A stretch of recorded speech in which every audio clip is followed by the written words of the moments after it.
The Las Vegas Raiders lost to the Miami Dolphins 19-34, but the game was much closer than the score suggests. This match revealed a lot about the team, especially with Scott Turner stepping in as the new offensive coordinator. At the start of the season, the Raiders had high hopes, but under the previous coordinator, Luke Getsy, the offense just wasn't clicking. After a tough loss to the Bengals, the team made a change during the bye week, and this game against the Dolphins was Scott Turner's first in charge. And honestly, Turner's performance was a breath of fresh air compared to what we'd seen before.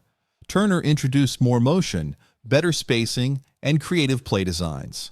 The offense looked more organized and efficient, especially early in the game. Players seemed to know their roles, and the plays made sense. It was a noticeable improvement. Now, some fans think the Raiders should lose the rest of the season to secure a top quarterback in the draft, and there's some logic to that. But at the same time, the team needs to figure out if Turner is the right fit as offensive coordinator moving forward. Let's talk about Antonio Pierce, too. Many fans want him gone, but the Raiders seem committed to him as the head coach for next season. That means finding a coordinator who complements Pierce's vision is crucial. It reminds me of the Detroit Lions in 2021. They started 0-11, fired their offensive coordinator, and promoted Ben Johnson. Johnson turned things around and is now one of the most sought-after names in football. Could Scott Turner follow a similar path? It's too early to say, but there's potential. Against the Dolphins, the offense flowed better, with smarter play calling and players getting open. Brock Bowers was the star of the game, catching 13 passes for 124 yards. Turner built the offense around him, showing he knows how to use a key player effectively. Sure, the team only scored 19 points, but let's not forget the limitations of our quarterback situation with Garoppolo. Even so, on the first two drives, the Raiders marched down the field, though they couldn't punch it into the end zone. Those missed opportunities highlight the challenges, but the improvement under Turner was clear. In short, Scott Turner made a solid first impression. The offense looked sharper, more dynamic, and better prepared. While there's still work to do, this game gave fans hope for what the future might hold. For some reason, the Raiders decided to start Zamir White on their first drive and stuck with him for most of the first half. Honestly, this decision didn't make much sense. White finished the game with just 5 carries for 9 yards. He's simply not producing as a running back right now. It would have made more sense to start Alexander Mattison.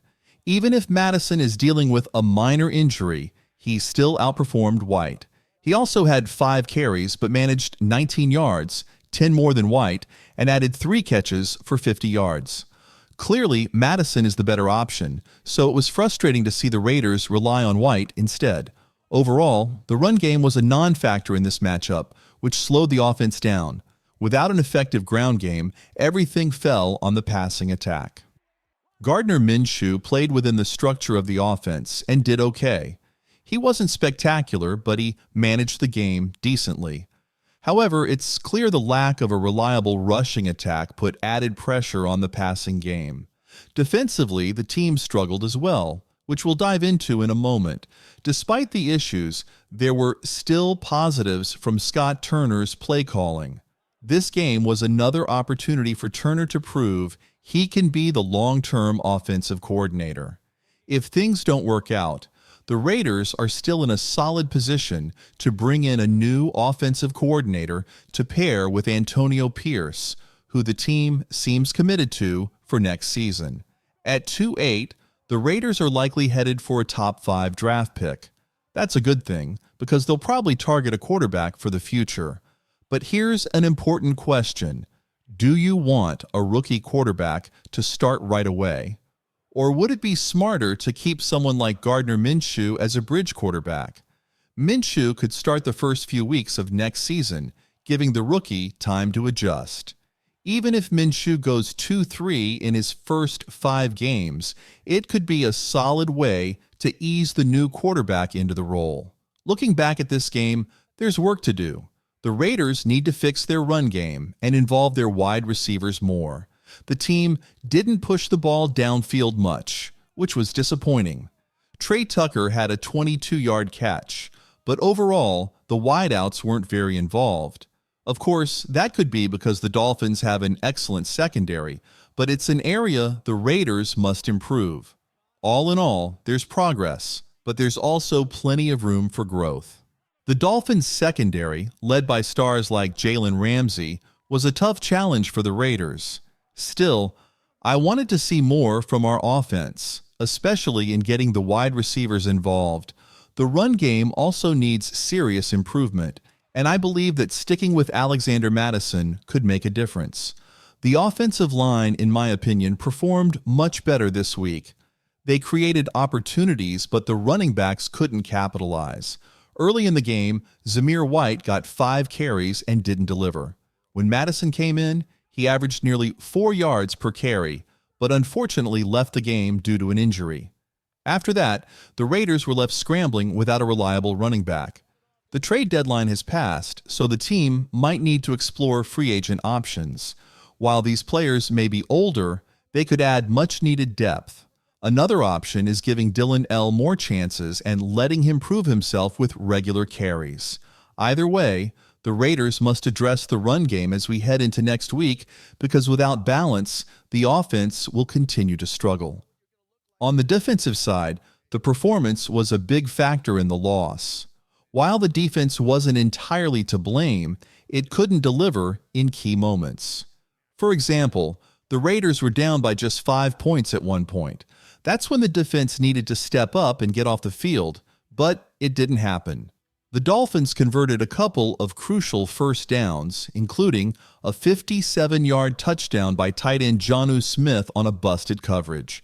It was unclear if the blame lay with Divine Diablo or Robert Spillane, but it seemed like a miscommunication.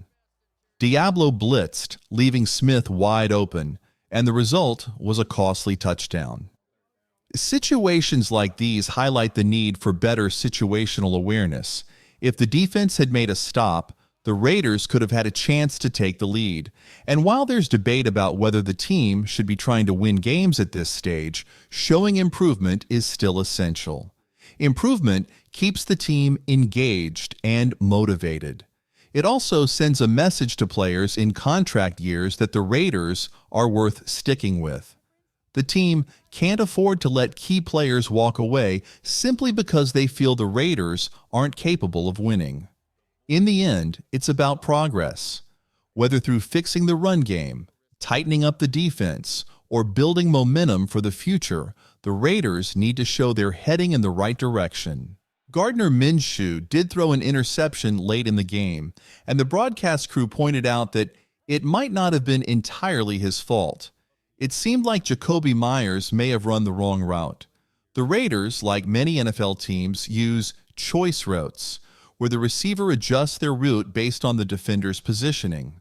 For example, they might break outside, curl, or cut back inside, depending on the situation. The problem is that these routes haven't been working well for the Raiders. It's not necessarily the receiver's fault.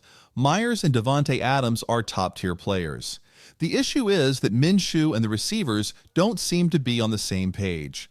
At this point, it might be worth scaling back on these complicated route concepts, especially since the team is out of playoff contention. Simplifying the offense could help avoid miscommunications like this one. Of course, by the time of the interception, the Raiders were already down 12 points with about 4 minutes left. The chances of a comeback were slim, but better execution on these plays will be crucial for building momentum in future games. The defense didn't do the Raiders any favors either. Injuries played a big role, and they've been piling up all season. Nate Hobbs, one of the team's key defensive players, was injured against the Bengals and missed this game. Christian Wilkins has now been out for 4 games, though he could return soon. Malcolm Kuntz is out for the season, and on top of that, Joran Brown got hurt during the first drive of the game. These injuries have left the defense shorthanded, and it showed against the Dolphins. Losing Alexander Mattison during this game only added to the team's struggles. While it's true that injuries happen to every team, it's hard to compete when so many of your key players are sidelined. The Dolphins, led by Tua Tagovailoa, have one of the best offenses in the league, and they capitalized on the Raiders' weakened defense. It's tough to stop a high-powered offense when you're missing so many contributors. The Raiders need to use the remainder of the season to evaluate their roster. Who's good enough to stick around, and who needs to be replaced? Last year, the Raiders picked up cornerback Jack Jones, who has shown promise. However, players like Darnay Holmes, who was flagged for a critical pass interference penalty in this game, need to prove they can avoid costly mistakes. One bright spot was rookie defensive tackle Jonah Alu, who made some impressive plays. He could be a player to build around moving forward. Injuries may have derailed this game, but they also offer the Raiders a chance to test their depth and identify players who can step up when called upon.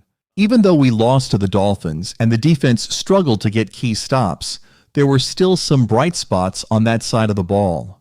Tyree Wilson showed promise, applying consistent pressure and possibly recording a strip sack. Players like Wilson are key pieces for the Raiders moving forward. Another name to mention is Kalavon Chaisson, who has stepped in this season and shown flashes of potential. The defense is still young and needs time to develop. It hasn't come together as a cohesive unit yet, but there's hope for the future. Maybe it won't fully click this season, but as we head into next year, there are positives we can build on. This game against the Dolphins was one of the better performances we've seen from the offense this season. The only other game that comes to mind in terms of solid offensive play was against the Ravens, but this one stood out because everything looked cleaner and more organized.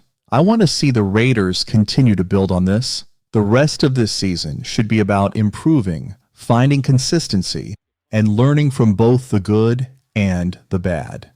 Let me know what you thought of the performance. Offense, defense, everything. For me, it felt like a step in the right direction, even if the final score didn't show it. One area we still need to address is the run game. It just wasn't effective, with only 11 total rushing attempts by our running backs.